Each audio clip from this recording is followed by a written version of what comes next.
dis bonsoir à tous dans le nom du Seigneur. Quand le frère Fonu m'a dit qu'il allait m'appeler, je me suis dit, la première pensée qui m'est venue, je me suis dit qu'est-ce que je vais dire. Et puis de suite le Saint-Esprit m'a repris. Il m'a dit avec tout ce que j'ai fait dans ta vie, tu ne sais pas quoi dire. Et il est vrai que le Seigneur il en a tellement fait. Que si je commencerais à vous dire dès le début, je pense qu'on en aurait pour un petit moment. Et voilà que vraiment, dans mon cœur, j'ai à cœur de vous dire une guérison. Le Seigneur me le met à cœur. Le miracle que le Seigneur a fait dans ma maison. Voilà qu'il y a quelques années de ça, il y a une vingtaine d'années, j'avais mon fils qui avait tombé malade.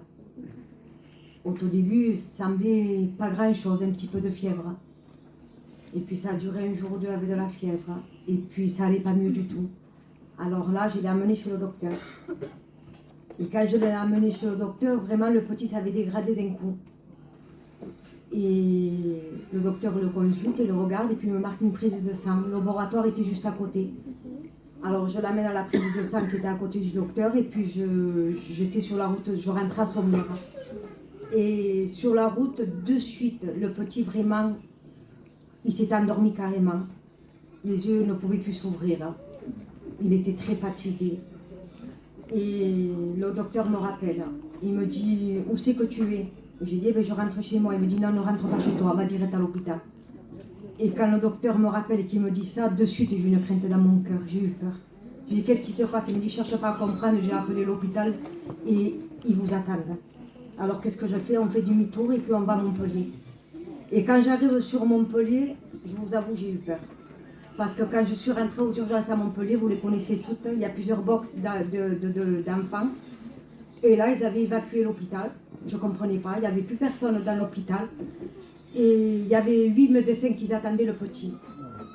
Et puis, quand j'ai vu ça, moi, à cette époque, j'étais jeune.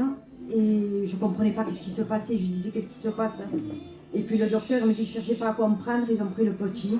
Et le petit là, il avait fait comme un coma. Le petit ne se réveillait plus. Ils avaient pris la température, il avait 42 passés. Et vraiment, le petit était très mal. Et puis le docteur, il commençait à se regarder, à visiter le petit. Et puis ils me mettent dehors. Et puis là, j'ai dit, Seigneur, qu'est-ce qui se passe? Et puis le docteur, il me sort, il me dit, écoutez, votre petit, il a une méningite foudroyante. Vous savez, en tant que maman, à cette époque, j'étais jeune et j'ai dit, Seigneur, qu'est-ce qui se passe? Qu'est-ce qui arrive? Alors, qu'est-ce que je fais? J'ai le réflexe d'appeler mon père. Mon père est un serviteur de Dieu. Je l'appelle, je dis pas, il se passe ça. Et puis je pleurais, j'étais en panique, j'étais toute seule. Et mon père me dit, tu ne se passe pas mon œil, on va prier le Seigneur. Et tu verras que le Seigneur va bénir. Et puis je ressemblais, honnêtement, les docteurs me regardaient, on aurait dit une folle. J'avais le téléphone à la main. Je priais avec mon père, mon fils était à côté, je pleurais, je priais, j'étais en panique. Et puis là, de suite, le Seigneur est venu. Il m'a calmé, il m'a mis une paix dans mon cœur. Et puis, honnêtement, j'ai fait vraiment cette action de foi. J'ai dit, Seigneur, tu ne vas pas permettre. Et puis là, le calme est venu dans mon cœur. Les docteurs, ils l'ont visité. Il y avait 8 docteurs. 8 docteurs qui l'ont visité. Sur les 8, ils avaient dit la même chose. Le petit, il a la méningite foudroyante. Et puis... là, il m'est venu vraiment une confiance au Seigneur. Je dis non, le Seigneur ne permettra pas. Et puis, en 5 minutes, l'hôpital est envahi de gitans. Vous savez comment on fait? À l'époque, je me rappelle, était venu le Tuerto, le Pao Pancho, le GG. Ils étaient tous là, personne ne pouvait rentrer. La seule personne qui a pu rentrer, c'était mon père. Alors, il est rentré avec sa carte de pasteur. Et puis, on était un de chaque côté du petit. Le petit ne pouvait même plus ouvrir les yeux. Il ne pouvait même pas pleurer. On le faisait des prises de sang, on faisait tous les examens. Et le petit n'ouvrait même plus les yeux. Et puis là, il vient le docteur, il me dit, on va de suite à la pension. Et j'ai dit non, vous ne le faites pas. Il me dit, oui madame, c'est important, il faut la faire. J'ai dit non. J'ai dit, je ne veux pas que vous fassiez cette... Je ne sais pas pourquoi. J'avais très peur de cette piqûre. Et puis là, j'étais avec mon père. Et mon père, il s'est mis à prier pour le petit.